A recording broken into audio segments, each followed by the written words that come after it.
Hello everybody and welcome to another World of Warcraft live developer Q&A. My name is Josh Allen, aka Community Manager Lore, here once again with Game Director Ion Hazzikostas. Ian, thank you so much for coming on once again. Hey Josh, happy 2019. Happy 2019. Another year, another Q&A. Yes, exactly. One per year, that's what we're exactly. I'm just kidding. So we actually have a ton of questions. I'm really excited to get to the answers of here. Yeah, all the hard-hitting questions. We're going to get pet battles in. We're going to get clipping issues on helms. Druid Transmog? Exactly. Okay. No, in all seriousness, I think we pretty much have a hit list of the most upvoted questions and all the hot topics that people want to hear about. Sorry. This is what I deal with. Okay, let's just go into this first question. It's so hard not to troll. I'm sorry. It is. It really is. Let's go to this first question. Speaking of trolls. From Mamea. That's actually a good transition. Asking any specifics for the release time frame of Kul Tirans and Zandalari. So, yes, the day that patch 8.15 comes out. So, as people have seen on the 8.15 PTR right now, the allied races are available there. Their acquisition quest lines are testable. The requirements for accessing the Kul Tiran and Zandalari are finishing the war campaign through the Tides of Vengeance step, which gives you the achievement. That's before going into the raid. It's earnable right now as of the start of the new season and the opening of Battle of Dazar'alor. It's exalted rep with either Tiragard or Zuldazar, and just having done your continent quest line. You can accomplish all of those things today. The second 8.15 drops, you'll log in and have the quest waiting for you to go get your allied race unlocked. Now, why not sooner? Two reasons. One, part of it is a reflection of the story, and the plot of Battle for Azeroth thus far has been about not just meeting and befriending these allied races, but truly getting them to a point where there's a close enough bond that they're willing to join the Alliance, to join the Horde, to take part in this larger war that spans the globe, and that comes after some key events like what we're seeing in Battle of Dazar'alor right now that really forge that bond. That's the story reason.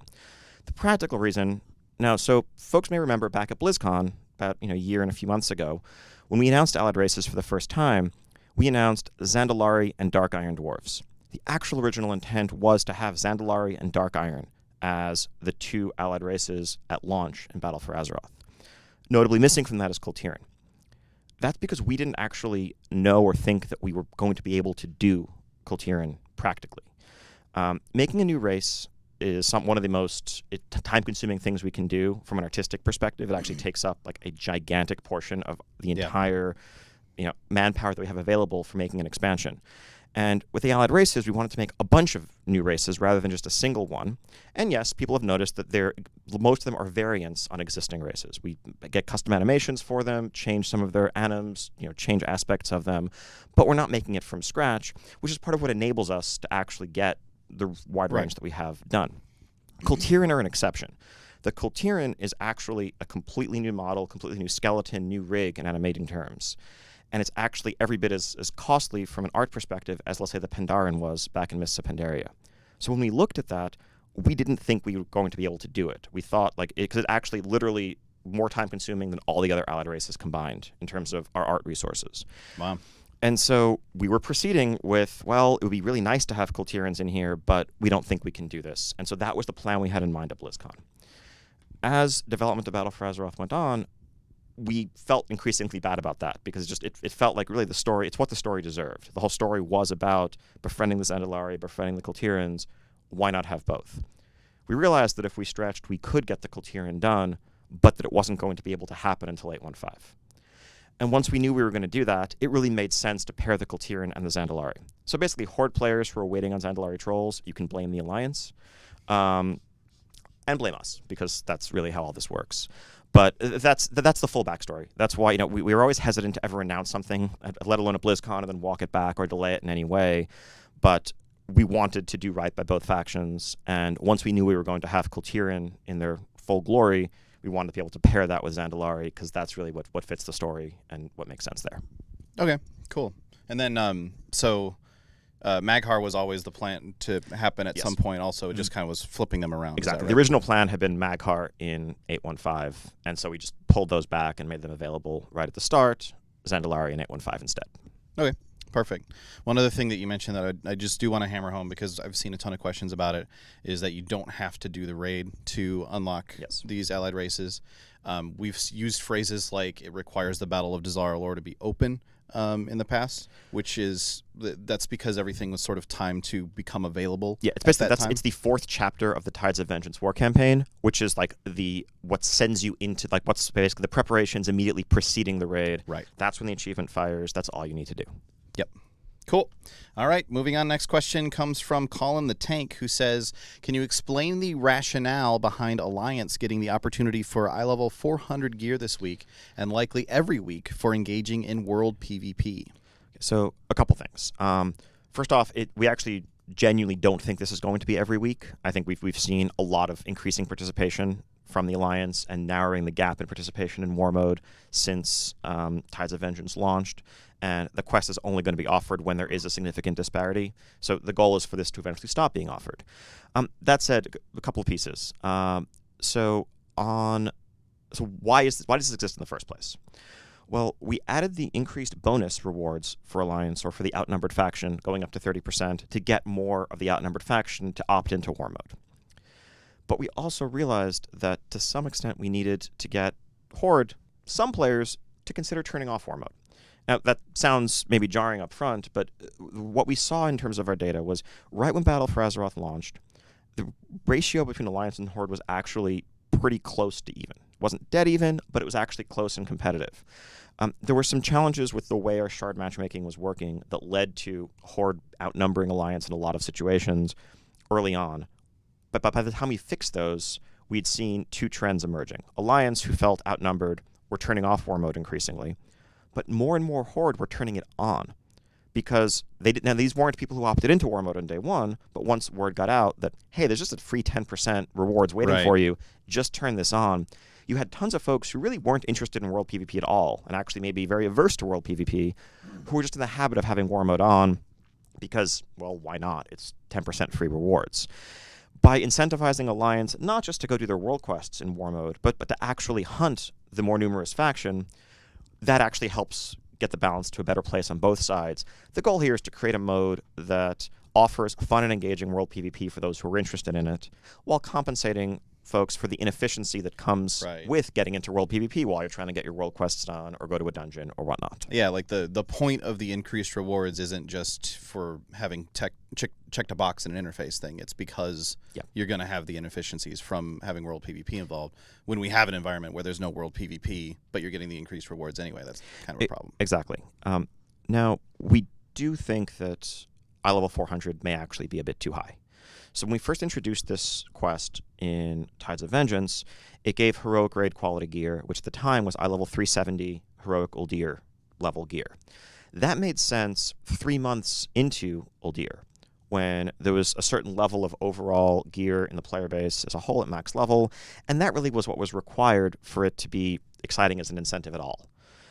Now, that's very different, I think, at the start of a new raid tier. And when most people haven't set foot in Heroic Battle of Dazar'alor yet, let alone really killed more than the first few bosses, getting an eye level 400 piece just from this quest is probably over-rewarding and actually risks undermining other core activities, not just raiding, but also Mythic Plus, also rated PvP. So, obviously, we're not going to change anything out from under players this week, but what we're thinking is that next week, if a faction is outnumbered significantly, this quest will give a 385 piece, but we're probably going to add something else to the pot, like some conquest points, to incentivize, the core PvP gameplay there, to get it to a place where it still hopefully feels rewarding, but isn't overwhelming rewards from other sources. Okay. We actually have a similar question about war mode. I'm just going to move right on to it. It comes from Abruek, who says, seeing as the war mode bonus has been an unwavering 30% for the Alliance, does the team consider this to be a failure at balancing? So you were saying just a second ago that we're actually starting to see some of the benefits from the war mode bonus coming in. Yeah, so it wouldn't surprise me. Yeah, basically the answer to this is a lot of what I said in response to the last question. It wouldn't surprise me if we actually see that buff tick down to 25% in coming weeks in some regions, maybe even as soon as next week. The way it works, essentially, it's a sliding scale where if things are roughly balanced, it's going to be 10% for both sides, up in increments of 5% to a maximum of 30% if the imbalance is severe. Since Tides of Vengeance, we've actually seen this system be very effective at increasing participation in war mode from the outnumbered faction and really just narrowing the gap. It's honestly, the gap is half of what it was when Tides of Vengeance came out. And I think players who participate in war mode, I think, can probably universally attest. If you were Horde especially, you probably didn't see a whole lot of Alliance when you were out questing. That has not been the case lately, and we view that as a success. So I think with regard to the specific question, I think we do view it as a failure from a few months ago, and I think this is fixing that mistake and getting things back on track to a place where there is activity, there is actual PvP happening in our PvP mode. Cool. Moving on. Next question from Dradeka, I think is how I'll pronounce that, who says, I've greatly enjoyed the 30% bonus as Alliance for War Mode and almost never take it off. There's a lot of excitement when battles organically occur. However, the server lag is almost unbearable. Is anything being done about server stability? So obviously we've been, on our end, we've been talking a lot about server stability over the last couple of weeks, last couple of months now, I guess, basically since launch. What's going on there? I know we've done some stuff already, but this is a top priority for our server team and our engineering team as a whole. We understand that nothing else in the game really matters if the game physically feels like it's not performance, like you're playing, you're just kind of stuck in mud when you're trying to get spells off or interact with the world around you, let alone fight the other faction. So it's a top priority. Unfortunately, with things like this, with performance improvements, it's rarely a single silver bullet or a single giant problem we just need to find and solve. It's death by 1,000 cuts. And so there's been ongoing work, particularly since Tides of Vengeance came out, doing diagnostics, getting logs from servers, analyzing reports. We've found and fixed several issues. We're continuing to find more. Specific reports there are super helpful. We go through the forums and see, hey, this person on this realm, this character name reported lag at 9:30 Central Time in this zone, and we can actually look into the logs to see what was happening and hope maybe dig deeper to put in more hooks so we can identify the problems. It's an ongoing process. We're definitely not done. We understand, MMO is massively multiplayer, and massive is important there. And there's nothing more fun and epic than some of those huge battles. And the challenge is always what in engineering terms is an n squared problem, where if you have 20 people fighting 20 people, 20 times 20 is 400. That's sort of the overall number of events that are happening. 30 times 30, just going up by 10, is now 900, and then 1,600 for 40 versus 40, and so forth. So it scales very rapidly in ways that can tax our servers, but improving that is literally the top priority. And I think we're actually we'd like to get in the near future some sort of blog out from an engineering perspective, like a dev water cooler, explaining some of the problems we've already found and fixed and the work that remains to be done, just to give some insight that I can't really provide as a non-engineer myself. But 100% agree, this is something that is of utmost important to us. Okay, cool. And like Ian said, specificity in these reports when we get it is super, super helpful. Things like where you were at the time, what were you doing, what's your character name, and so on. So that way, what time it was specifically. That way, our engineers can then look at the logs and say, okay, actually, we found the thing that happened that made our servers go crazy. Now we can actually track that down and fix it. Because because a lot of the time, if it were a truly universal problem where everyone was experiencing it all the time, it would be much easier to track down in a lot of ways. But someone can have all of their logging in place. They can be running a debug client and log into the game, and actually things just perform fine. You can play for a couple of hours. I mean, I log in every night and often don't run into any issues. And other times I find myself doing a world quest and I'm seeing significant server lag and responsiveness delays on my spells. And it's just the question of tracking down what the underlying cause is. Okay. Moving on. Next question comes from the Shoe Boots on Twitter, who asked, with Cool Tyrants, Zandalari, and possibly more allied races coming to Azeroth, would you consider just letting us have all our character slots on a single realm? So the maximum, I think it's fairly well known at this point, the maximum number of characters that you can have total is 50, but currently the maximum you can have on a single realm is 18. Yeah, exactly. It was, I think, 12, one per class before allied races were introduced. We've been increasing it with each allied race that's come out. I think this is a good point and a good question, and thinking about it just in response to this, I agree that makes sense. I'll talk to our team, but we probably should be able to just raise the cap all the way to 50 in 8.15 going forward with the new allied races. So if you have 50 characters in your account, sure, you can have them all on the same server. It doesn't seem like it should hurt anything. Well, there you go. Next question coming from BB Mezzi on Twitter, who says, can we get a way to transfer war resources from our main to our alts like we had in Legion? Yeah, this also seems like it makes sense. That's something we probably can add just in 815. I think spend some more resources, get an account-bound pack of resources, probably with a little bit of a inefficiency there that you can mail off to alts. Totally understand that if you have an alt that you primarily use for a specific activity, you're not necessarily doing as many world quests or emissaries on that character. You still want to engage the mission table. You're doing that stuff on your main and have spare. Why not? That's something we can do. Wow, back to back. Doing pretty well. All right. Here we go, Ian. Here's a question from Acris who says, can we get a Valor Point-like system which we can use to upgrade gear? Understand the argument for Titan Forge, but I've now went 7 weeks with no upgrade, as unless it Titan Forges, it's useless for the whole raid, not just myself. Really demoralizing system. So, sadly, not 3 in a row. Sorry, Josh. Damn. Okay, so a few pieces to this. So I would assume, this question I assume was asked, at the end of the first raid tier, at the end of Uldir, at the end of the first season. I think it came in right at the end of season 1. I'm sure there's upgrades everywhere now. And to some extent, that's part of the natural cycle. It's always been the case. Before Titan Forging existed, even when Valor Points were present as an upgrade currency in Mist of Pandaria, when you're when you're in month 5 of a 5-month raid tier, you probably don't need a whole lot in the way of upgrades. And the way that used to work was just you go into a raid and boss 4 drops pants for me, and if I get my leggings, then I get my upgrade. We kill boss 4, he doesn't have my item. I'm getting nothing for the rest of the raid. That in and of itself could be demoralizing as well, especially when you're actually re-clearing to still progress on a later boss. And so Titan Forging, to some extent, was an answer to that problem, where there is the hope of continued power progression. You do have things to look forward to, some reason to be excited when you kill a boss and see what's on the corpse. Same, the chance for bonus sockets or tertiary stats like avoidance. Now, the problem with Valor Points that we had when we had the system in place for the first time in Mists, that I think would still remain, even if you used it as a way of manually Warforging or Titan Forging your gear, is that it makes transitioning from one raid tier to the next awkward in a few ways. Because people raise the concern of the amount of inflation that we already have and the size of the jumps in item level from tier to tier. If, let's say, a normal mode raider would use Valor Points to Warforge or Titan Forge all of their gear over the course of multi-month tier, you'd effectively be going into the next tier geared at a level higher across the board, higher than the content that you're doing. Right. And that's different than random Titan Forges and Warforges. And I think Titan Forging is actually relatively uncommon compared to Legion. If the large Titan Forges, the people that make the rounds on Reddit of hey, I got a 395 piece from LFR that was plus 60 level Titan Forged kind of thing.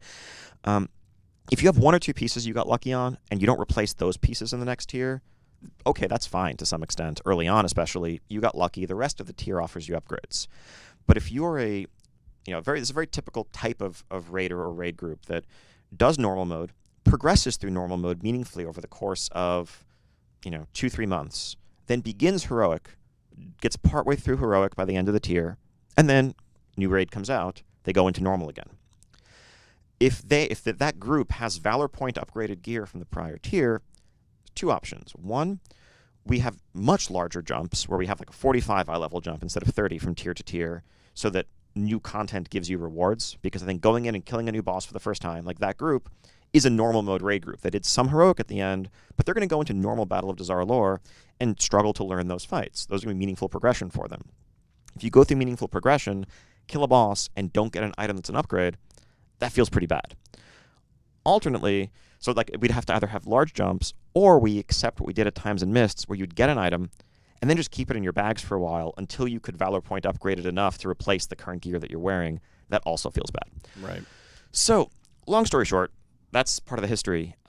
This isn't something that's off the table. I could actually see us doing something like this again, but I think it would make sense for the last tier of an expansion, where we have that somewhat longer tail. You're kind of rounding out your goals for the expansion, chasing perfection and completing your character, but we don't really have to worry in the same way about, okay, how do you replace this all next raid? When you're going into Right. a whole new expansion after that, that's a very different story. We know that's a much fuller reset, and that can be managed differently. So, Okay. I do want to just something that has been popping in my mind as we've been going through this question. I do think it's interesting, the example of going 7 weeks without an upgrade, feeling really demoralizing, just from my rose-tinted Burning Crusade Classic Raider glasses. I'm looking at this and going, yeah, I remember farming Black Temple for a year plus for no upgrades. That was good because we needed glaives. Anyway, let's move on to the next question. Comes from Shupu F413 on Twitter. And this actually ties into what you were just talking about. Yeah, so what's the reasoning behind the huge jump in power level between tiers? Wouldn't 370 normal, 385 heroic, and 400 mythic make more sense than the absurdity now? So you were actually just talking a lot about something very closely related. I think it's almost exactly the situation I just described. A group, so we've used 30 eye level jumps all through Legion for quite some time now, because that was the smallest number that's still guaranteed upgrades. Like, we want to minimize inflation. We don't want to just gratuitously throw tons of item levels out there for two reasons. One, it introduces some scaling problems as ratings and things get really out of whack late in an expansion. Also, it does risk invalidating and undermining your accomplishments in the short term if you feel like everything is just going to completely get blown away in a couple months when the new season comes out, when the new raid tier opens. So we want to keep it as low as possible, but not so low that there aren't upgrades. And so, so the folks that did normal Uldir and progressed into heroic Uldir, they have a fair number of 370s that they're wearing. If they started in Battle of Dazara Lore and you worked to get a new boss down and it dropped a 370 side grade for you, right, that would feel pretty bad. And so it's just kind of been a principle we followed really all the way back to Wrath of the Lich King. When you go into a new raid that is at your target difficulty, you should kill a boss for the first time, look at the things on its loot table, and feel excited and look at those as upgrades. If you don't, that's a problem. And so that's what led us to this. Okay. Let's move on. A question comes from Felrin, who says, can PvP please get some sort of vendor? It feels like we're forced to PvE in order to PvP due to how important stats are again and how bad PvP drops are. So this has been a super popular question. PvP vendors, what are our thoughts there? Okay, so the reason why we have some of the problems with vendors, I think, are there's a certain level of obscurity. PvP, you get this currency, you get these points, you get these badges, whatever they are, and there's a place you have to go in the world to spend them. It's not clear for someone who's looking to get into PvP exactly what these are meant for, what you're supposed to do with them. And in practice, the way that system unfolded in the past was there was generally an order that you'd purchase your gear in. And we had things like rating requirements and total conquest requirements earned for the season to stop people from just buying their weapon first, because otherwise that would be the obvious right answer, and everyone would be running around like a glass cannon with a great weapon and weak armor and so forth. But we understand the value of the vendor is a feeling of control, a feeling that you can determine the path that you're going to gear your character in and what you're going to seek out when. The system that we're pursuing is recreating and trying to deliver all of those upsides, really, through a system that's a bit more transparent and just offers the rewards up front in the UI. There are some significant improvements we feel like we've made in Season 2 compared to the first season. I think major complaints that we heard with the way the conquest schedule worked were, one, that there wasn't sufficient choice of Azerite pieces. Now when you unlock an Azerite quest reward from a given week of conquest progression, you'll have a choice of, I believe, 4 distinct pieces for that slot. Yeah. And with the new 5-ring armor, you're basically going to see every possible trait that your class can have represented somewhere there. So if there's a specific trait you're chasing, you can get that for sure. Similarly, when it's a non-weapon or trinket week, when it's, let's say pants or gloves or boots, we will offer you a choice of 4 different items. Let's say 2 bracers and 2 pairs of pants with different stats on them and different slots. So if you happen to have a great pair of pants that you got from some other source or Lucky Warforge or whatever, don't get the pants, get the other slot instead. And if you're looking for a specific stat, get that stat. And then that's combined with the trophies that you can use to upgrade your gear to the appropriate rating. Every week of Conquest will also give you Quartermaster coins that give you a steady sense of progress towards earning those trophies. So ultimately, over the course of earning your conquest points in a season, just as you could when there were vendors, you should be able to handpick the pieces that you want for given slots and have the ability to upgrade those in the long term to the appropriate item level for the rank that you're playing at.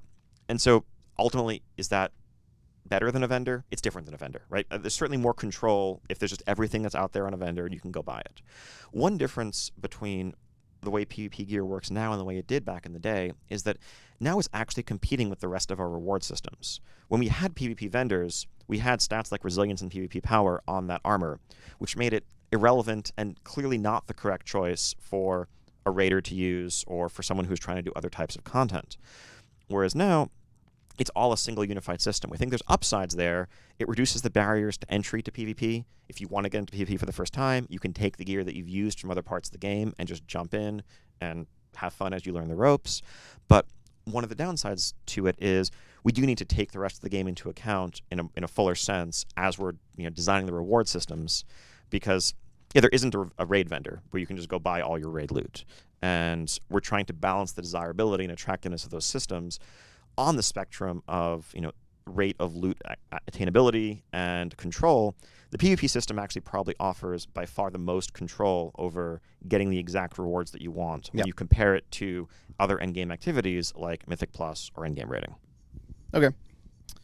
I've just been thinking back through all the different ways that PvP gearing has worked in the past, and I think the point you made about it all being sort of tied into the same general, like it rewards a rewards thing, is actually super important in a universe now. Like we've got world quests that you need to go out and do. Something like the dual eye level system that we had in Warlords would be really, really weird for that, because like sure, if someone attacks you, all of a sudden you gain like 80 item levels and you're way better. But yeah, so there are definitely downsides to the way the system has always had to work in the past.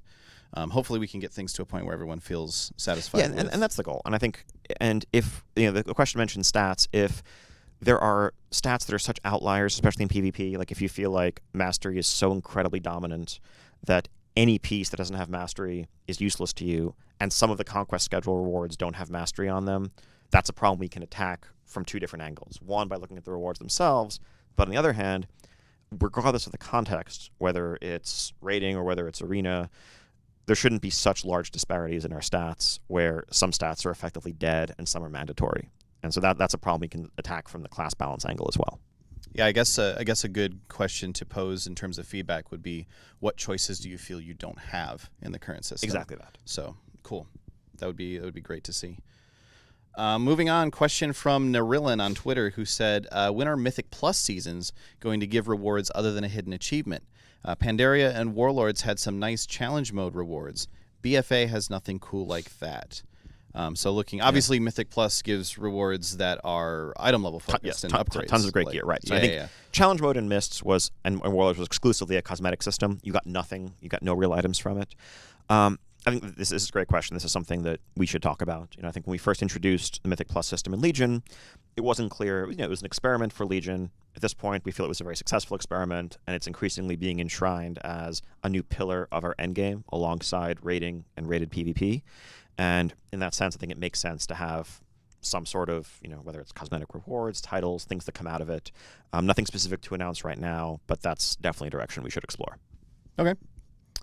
Cool. Moving right along. Next question from Brettel, who says, are there any plans on how to address the problem that some class mechanics are pretty much mandatory for high-level keystones, such as rogue shrouds? Why are there no crafting items that have the same effect, like with bloodlust drums? Can we get drums of concealment? I'm not sure what we would call those. Yeah, we could probably come up with something consumable. But so I think we made a hotfix just yesterday or the day before to invisibility potions. The invisibility potions are the consumable that lets you do skips that you otherwise would require a shroud for. The downside to them, of course, is that it locks out your other potion cooldowns for some period of time. We lowered that from 10 minutes to 5 minutes, which significantly reduces the tax, in a sense, on a high-end group that's relying on chain potting throughout the dungeon if they don't have a rogue. Now, we're not removing it entirely, and the reason why we're hesitant to expand this in terms of other consumables is we'd rather take the approach of finding other cool hooks for different classes that make them feel almost mandatory as well. Like ideally, there should be 7 or 8 different mechanics that feel as potent as Shroud, that all feel quote-unquote mandatory, except you can only fit 3 or 4 of them in your group as you're forming it. And so that would affect how you tackle a dungeon, what you feel like you can cheese, what you feel like you can't. And some of these are, not quite as universal as Shroud, but they exist. If you're doing, King's Rest with a Death Knight, for example, who can control undead and a lot of the undead there, to do things both like to help manage CC, but also to control when you trigger the new reaping affix, let's say, because you can let that mind control break at a time of your choosing to push yourself over the 20% threshold. That could be a perk that opens up routing that isn't possible for someone who doesn't have that class present. Maybe Death Knights aren't the best example given their tank dominance at the high end scene, but that's the sort of thing that we'd like to better approach. Now, that said, and yes, congratulations on your that said bingo. I had that thought immediately. Sorry, as well. It's really nothing that will break you of mannerisms of speech like Twitch chat and the internet. So appreciate that. No, it's true. Sounds good. Makes sense. Super conscious. It's certainly possible for certain mechanics to be too impactful, and some of that is a product of things like the enemy forces percent and overall routing in certain dungeons. If it feels like you're going to get to 115% enemy forces without skips, and you just, no matter what you do, and you need to use Shroud, you need to invis in order to have anything, it's shaving off multiple minutes of your run. That's something where we probably should also be looking at the enemy forces percent. And so getting a sense of which dungeons are the biggest outliers there, where you're going way over without large skips, would also be helpful feedback on that front. It's something we're keeping an eye on. So I think certainly there may be times where using a skip to pick some mobs over others, right, where you're skipping and now the mandatory mobs aren't going to get you to 100%, so you're going to go pull extra things. Right. But that's very different when it's your choice to do that versus you're just going to have to kill extra things if you don't skip. Yeah, exactly. And that kind of ties into something I was going to ask you about as well, being you mentioned invisibility potions as kind of the semi-substitute for rogue shrouds, but obviously you can still use both. But if the enemy forces is more of a factor, then using both doesn't really get you anything, because then it doesn't get you as much. Anyway. Exactly. I mean, it gives you more choice in which mobs you fight. In the original design of Mythic Plus, enemy forces was almost there as a counter to all stealth group strats of Guardian Druid, Resto Druid, and Rogue Druid DPS that just skip everything. And ideally, it should be more closely calibrated to the number of mobs that you normally must kill if you're just trying to walk through without stealth or skips. Right. And where there's a significant disparity, we should address that. Okay. Cool. Next question comes from Raging Wolf, who says, will there ever be a way to punish players that abandon keystone runs midway? It's frustrating when pugs frequently apply, then bail during the progression of the key, wanting a free carry. So I actually remember back very, very early Legion when it was changed, because it used to be that, right when Legion first came out, it used to be that if someone left a keystone run, they still got loot or something like that. Or they didn't. I don't remember exactly how it was, but there was some sort of change that was made that made it so that, I remember what it was now, actually. It was people who... we were having a problem with someone disconnects on the last fight in Legion or something, and then now they don't get anything for the entire run because they disconnected at some point. Even if they disconnected and reconnected, they still would miss out or something. So I remember there being a change. There were a few early bugs, and then I think there's loot protection to make sure that if you DC on the final boss fight, you don't get nothing, which is the same way raid bosses work and other aspects of the game. We want to make sure that if you are in the loot, you get the loot. So the underlying question here is challenging, right? I'm sure in some dystopian future MMO world where we're all playing with VR haptics, you can give the person an electric shock, and then you can feel good about just punishing them. But other than that, it's hard for us to punish people in a social situation, right? Punishment makes sense and works in random match-made situations, right? That's what Deserter is literally there for. If you join a dungeon group through LFG and you don't like the group, and you're like, all right, I'm leaving, I'm going to bail on them and force them to wait and struggle, you're stuck with Deserter to try to disincentivize that behavior. Ultimately, Mythic Plus, just like pickup group raids and other non-match-made activities, there is a social contract there. And I recognize that when you're dealing with relatively anonymous people, that social contract is maybe weaker. And I think that's one of the strongest arguments, in MMOs in general for forming stronger social bonds, for making friends, for adding that tank to your friends list, for finding that good rogue or whatever that you know that you've played with before, had a good time, that isn't going to just bail on you. Because the penalty for bailing on you is a social one. It's, well, they're not going to invite you to group anymore if you were just a jerk and you left.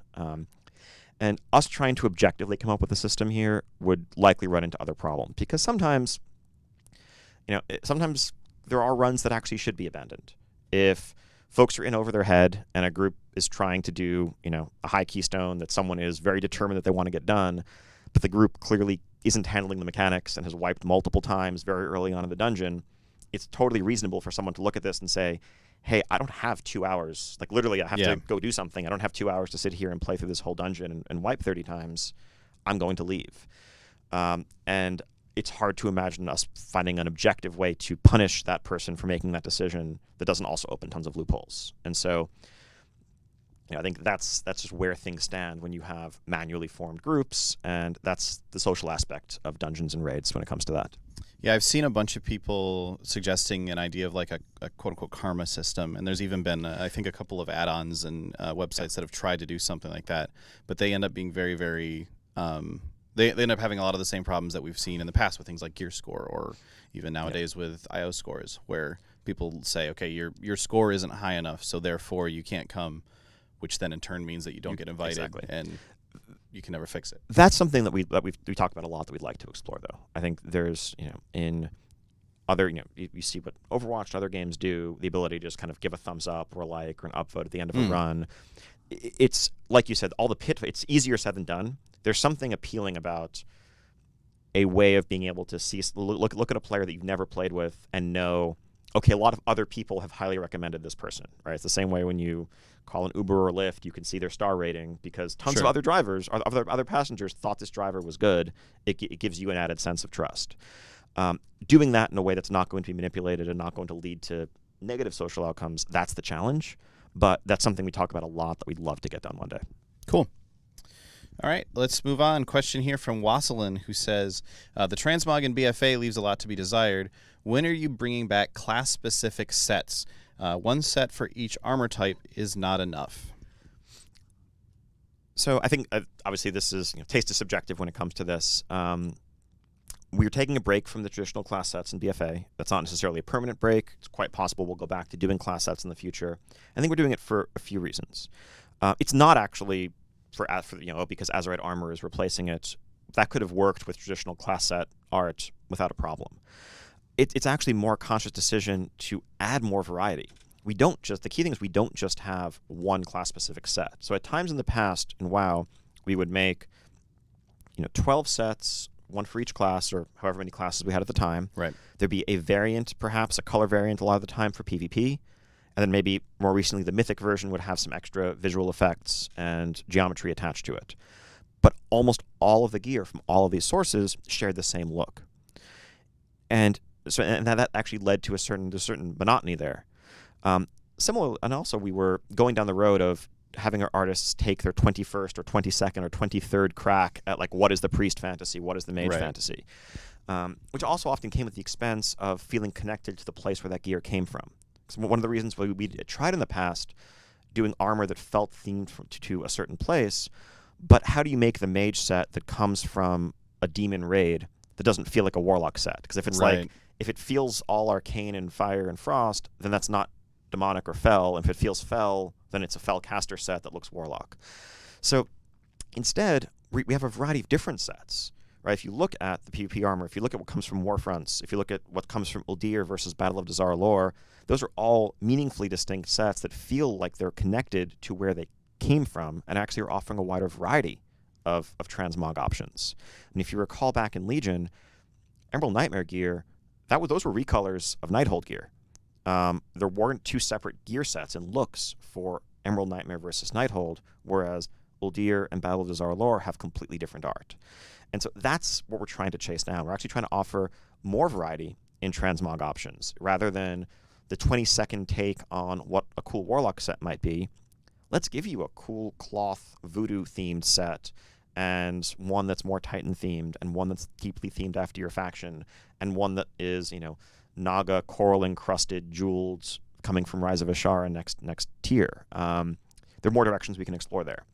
Are we going to stay there forever? Definitely not saying we are. So I think it's quite possible we go back to class sets, but that's the logic for why it works the way it does in BFA. Okay, so it's just kind of, let's just try something new for a little while. Khadgar head in a bubble. And I mean, new, but I think hopefully better. This is an example of change for the sake of change. It's actually wanting to offer more meaningful variety than just giving arena rewards, a recolor of the raid rewards, or having all raid loot look the same, etc. Okay. You mentioned Rise of Ashara just a second ago, which leads us into this question pretty well. Galcresh asked, can we get more information about the direction you're taking the Heart of Azeroth and the systems that will be in place for 8.2 and beyond? So just before the holiday break, we had a Q&A. You talked a little bit about some changes to the Heart of Azeroth that we're planning for the Rise of Ashara update. Is there anything more that we can share about that at this point? A bit more. So I think I don't want to get too much into the details because a lot of the design is still under iteration, in very active discussion, and we're figuring out the details of it. But big picture, we want to move away from unlocking the same sets of traits on new pieces of armor as you get them. So in Rise of Ashara and beyond, you'll still have your 3 Azerite armor pieces. They'll still have the 5 rings that they have today, except the heart requirements for those pieces will not continue to increase. So when you get a new helm from the Ashara raid, it'll just have all the traits selectable. You can mix and match to your liking. It's and we'll have new traits that are specific to the new zones, and that will continue as it has been. Instead, what you'll earn by continuing to level up your Heart of Azeroth is something a bit more akin to how Legion artifacts work, where the amulet itself has powers that can be unlocked, customized, and chosen among. One of the things that we liked about the way the Legion artifacts work was actually the appearances that you could unlock by doing different types of content. We're looking at tying some of the heart powers that you can earn for the heart permanently into different types of content and rewards. Maybe there's one that you get from raiding and defeating Ashara, one that you get from emissaries, one that you get from PvP, one that you get from reputations, one that you get from Mythic Plus, and so on and so forth. As you earn these different powers, you can activate them, upgrade them, and these would include active abilities in many cases, so that you can actually imagine holding your Heart of Azeroth out and firing a beam of Azerite energy at an enemy, or shielding your group with an Azerite bubble, like things that are more reminiscent of the fantasy of the Legion artifact weapons and actually add to gameplay rather than just being passive modifications. So that's big picture what we're looking at. And again, the philosophy behind this is, I think I mentioned this a bit in the last Q&A, one of our big criticisms of how the Azerite system has worked out thus far is this inherent tension of artifact power and the type of system and the progression feels best when you're working towards an exciting goal. However, because we're using items as our delivery vehicle for those traits, it would feel pretty crappy to have the strongest Azerite power be the things at the center of the wheel that you couldn't use initially, because then that would undermine the feeling of getting a new reward. When you go into a raid and you kill a new boss, you get a pair of shoulders. Cool, if I put this on, I'm going to lose all of my best stuff. Yeah. And I'm going to keep it in my bags for a few more weeks until I can unlock it. That led us to put the gameplay modifying abilities on the outer ring, so you have them right away. But then that undermines the feeling of artifact power feeling like an interesting progression or a meaningful reward. So we're getting away from that, and you'll work towards permanent unlocks and just carrying your character forward through this parallel system that will complement Azerite as it currently stands. Awesome. I'm super excited to learn more about that once it's more further along in development. Yep. But that sounds really exciting. Moving on, next question from Azamane, who says, are there any plans to further curb Titan residuum funneling? Still fairly easy for organized guilds to run single armor type raids and stockpile tons of residuum for next season. So basically talking about we're gonna run a raid where everybody wears plate, and all of the plate wearing people in the raid, then any Azerite pieces they get, they trade them over to this person. That person can then turn them into Titan residuum. I think fairly easy is probably a relative term. I think fairly easy for world top 10 guilds people, who have streamers with hundreds of Twitch followers. Yes, they can probably fill their raids and do this a bit more easily. So we made a change last week, I believe, to make it so that you can't disenchant or scrap the wrong material type. Like if you're a hunter, you shouldn't have cloth Azerite. There's no reason why you'd ever have this in your possession other than someone giving it to you specifically to funnel. So that shouldn't give residuum. That throws up an extra barrier there. Beyond that, we don't want to make changes that are going to hurt the majority of players and innocent gameplay for the sake of a tiny minority of the very high-end raiders that are doing this. What we do try to do is to curb the advantage that high-end extreme behavior can produce. Like, we understand the very top guilds that are trying to push for, world firsts, realm, region firsts, Hall of Fame. They will go to extreme lengths, and they've always done this, to prepare and to compete. And they're going to put in a lot of time. And so I don't think there's anything that we could do that would make Method not spend 40, 50 hours a week in the weeks leading up to a new tier to prepare their characters. They're just going to do what they think is the most efficient use of their time. If we completely remove this, they'd spend that time leveling and gearing more alts for class stacking so that they can bring 5 rogues to one fight and 5 warlocks to another and 5 hunters to another.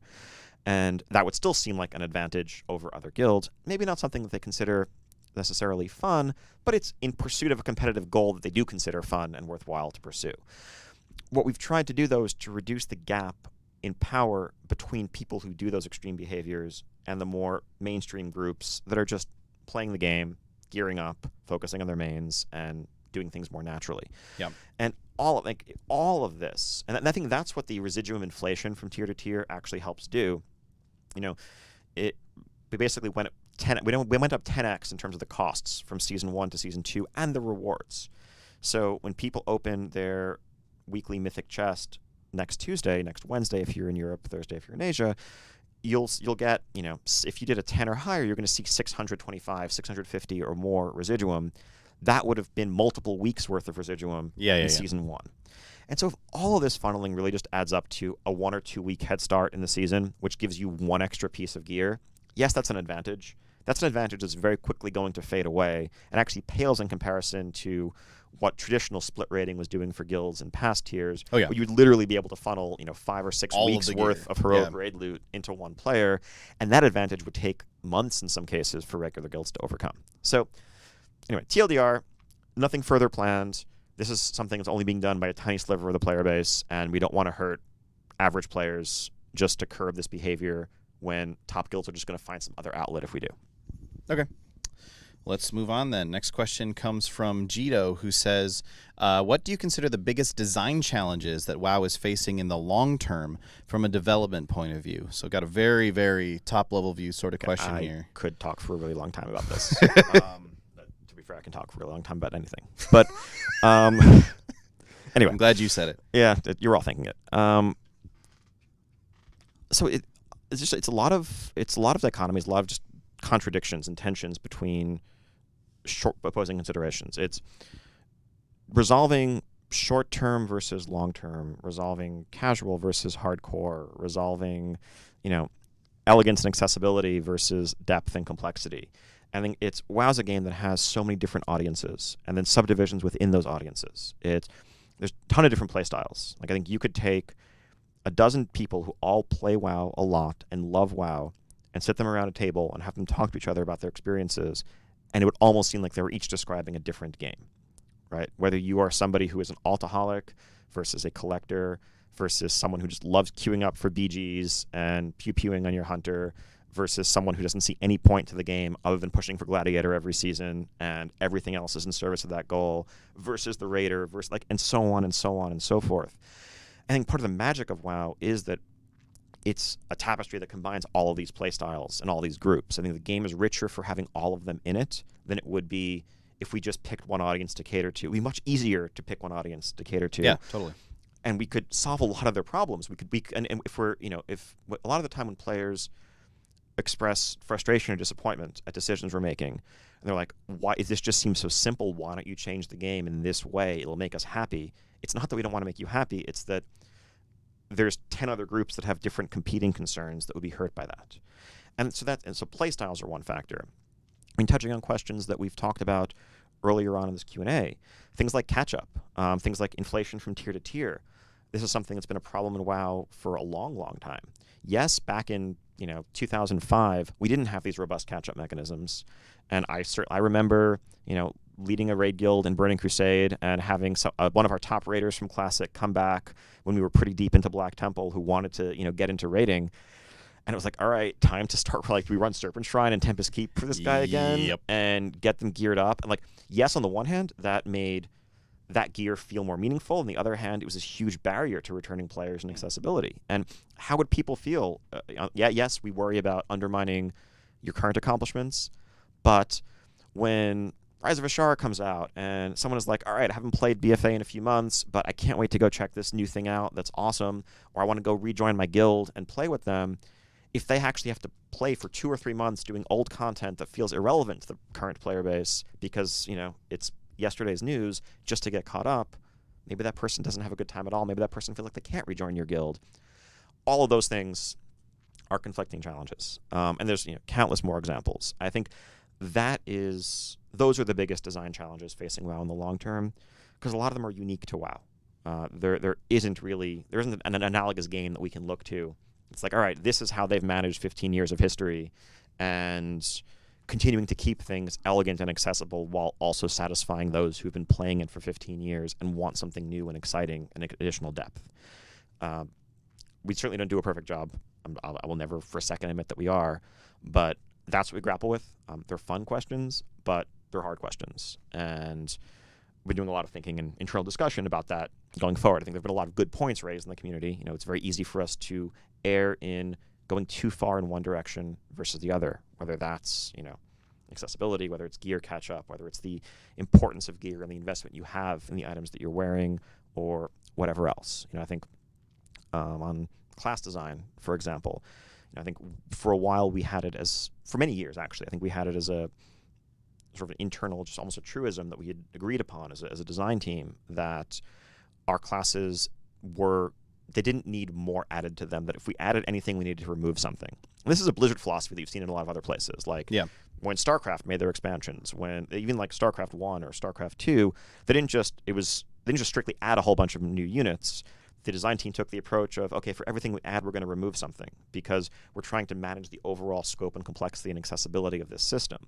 That may be a good principle for making a brand new standalone game, but we maybe are underserving folks who have played a class for a dozen years and really just want something new, even if it does make it a bit unwieldy. Maybe we should be giving that to them. And so these questions are still open. Just because we've done something for a few years and taken a certain path doesn't mean that we're always going to take that path. We constantly are reevaluating, reexamining the decisions we're making and making sure they're the best thing for our player base as a whole, and really for the dozen different player bases we effectively have and are trying to all balance against each other. And I actually think what you were talking about earlier about the Heart of Azeroth stuff that we're considering for Rise of Ajara is actually a really good example of what you were just talking about. The idea of, we had the artifact in Legion that was taken away with Battle for Azeroth, but now we're looking back at that system and going, actually, maybe we should keep some of that. Maybe we should bring some of that back into the mix. So that's really super interesting. I would actually love to hear you talk about that for a million years, but we've got a bunch more questions, and a few of them I'd really like to get to. Okay. This one comes from Scar Totem on Twitter, who said, what conversations have been held about the GCD change, and are you generally happy with how it's played out? I know that the GCD has been an ongoing thing throughout all of Battle for Azeroth so far, and we've brought a lot of stuff back off the GCD, made some changes to things. Happy is a strong word. I think we definitely feel like we went too far, which is why we've been reining it in over the course of both the later stages of the beta and more recently with a lot of the movement abilities. We think that we're not done. We think that having the GCD, the global cooldown, being closer to global and having most abilities obey it is a better place overall for the pace of the game to be in terms of minimizing macros, in terms of managing the decision-making that you're making in the moment-to-moment gameplay. Now, just putting a bunch of things back on the GCD, we've realized a lot of those buttons feel unsatisfying to press. That includes a lot of the offensive cooldowns. So some work in internal discussion that we're doing right now is trying to solve those problems more surgically on an individual basis. And an example of a change that I think is likely coming in 8.15 that should be in a future PTR build is like take Shaman Ascendance as an ability. Right now, you just push that. It's a GCD.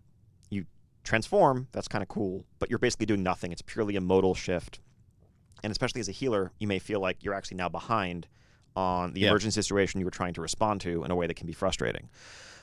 Well, what if we added an active component to that, so that when you turn into an Ascendant, you emitted a wave of healing water around you, doing this big burst AoE splash heal as you transformed, and then you were an Ascendant for the next 15 seconds with the bonuses that entails.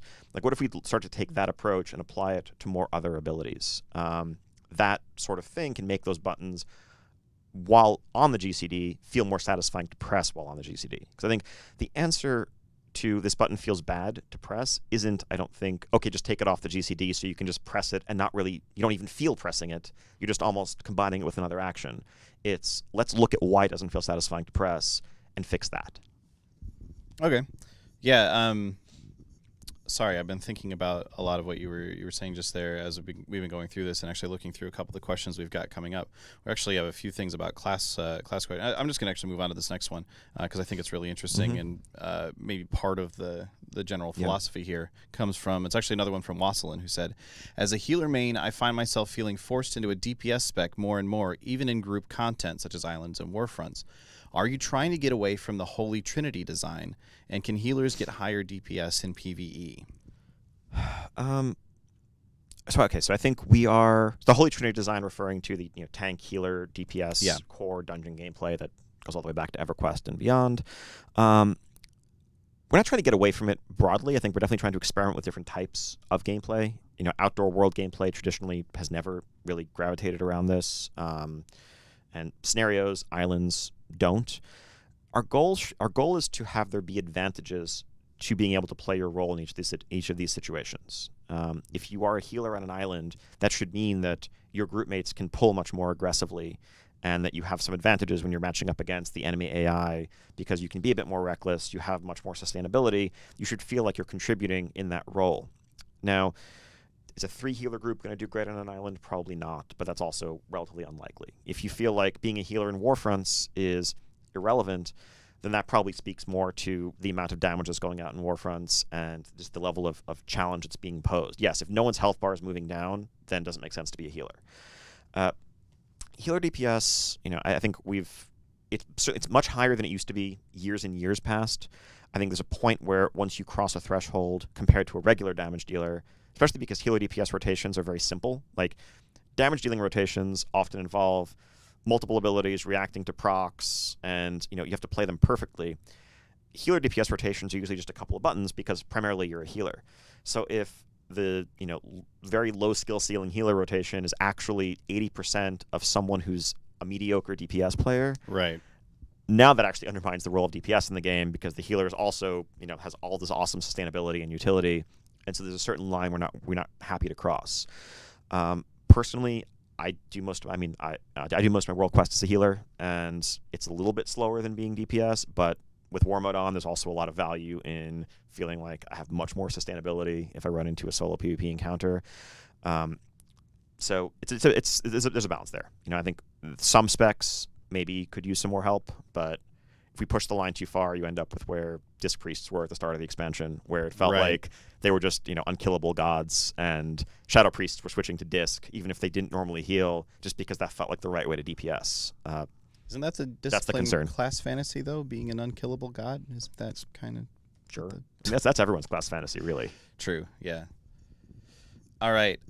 Question here from JFunk Gaming on Twitter, asking, are there any major class changes in the works for 815?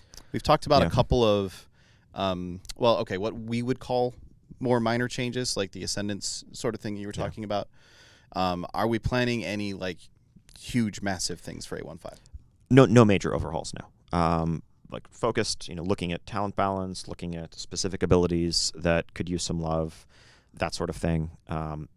Pure balance is likely to happen just via hotfix. I think we're looking at data coming in from the first week of the new raid and that other content. I think Arms Warriors there in particular could definitely use some love. That's one that I know the team has discussed a lot. I'm not sure exactly what else is in the pipeline off the top of my head. But yeah, so I think in Legion, 7.1.5 ended up being the patch with a ton of major changes. That's because 7.1 came so soon on the heels of Legion that was actually pretty much in the can by the time Legion had come out. There wasn't time to make class changes responding to what we were seeing in the live game. Whereas 8.1, coming 5 or so weeks later in the cycle, actually gave us that time. And so there were some significant changes that made it into that patch. I think feral druids and their ability to AoE and to hold their own much more in dungeons, I think, are an example of the sort of change we're talking about there. Several of the, there are a couple of examples where feedback that we gets more to the heart of a class's or a spec's resource system or the fundamental nature of the rotation. Those types of changes are likely going to have to wait until the next expansion. Those aren't the sorts of changes we generally make out from under you in a patch, just because, again, that's looking at the wide variety of audiences. For the average player logging into a new patch and finding that your entire resource system has changed, or that multiple buttons that you were accustomed to pressing no longer exist or have different names, that goes beyond what really should be expected ever in a patch. Okay. Yeah, and one thing that I want to make sure that we point out as we're talking about this question here too is the term major class changes means a different thing to totally. Absolutely everybody. I think a while back in a Q&A prior to the launch of BFA, we were talking about, okay, there's not going to be any major class changes for Shaman as an example until we were at that time looking at 8.1. And then in our minds, as we had been discussing, the major changes were like, okay, we need to buff and debuff and change how abilities damage flow works and everything. Yeah.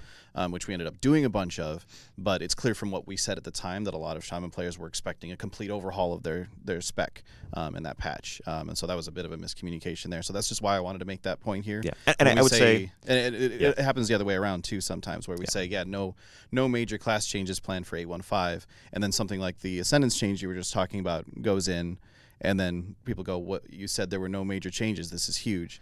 When we say major, I think we mean rotational overhauls, resource overhauls. Things like adding Maelstrom, removing Holy Power from a spec. Like, that's not something that's going to happen in a patch.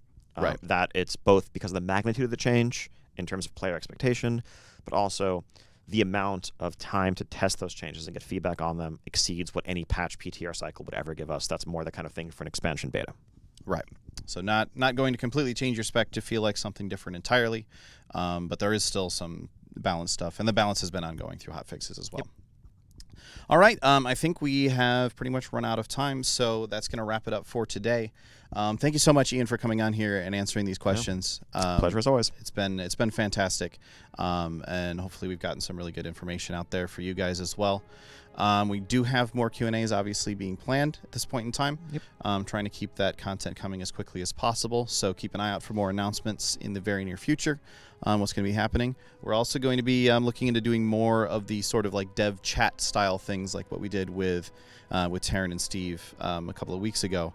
So I actually personally I would love to hear what sort of aspects of the development team that you're not hearing from on these Q&As that you'd like to hear more from. Like you were talking about engineers earlier with stuff like server latency. I personally think it'd be really interesting to learn from those guys what it is that they do. Yeah, I mean, I'm up here trying to get out as much information as I can on a regular basis, but there's a giant team of nearly 300 folks who have all these awesome areas of expertise that I couldn't begin to speak to that we'd love to be able to share with you.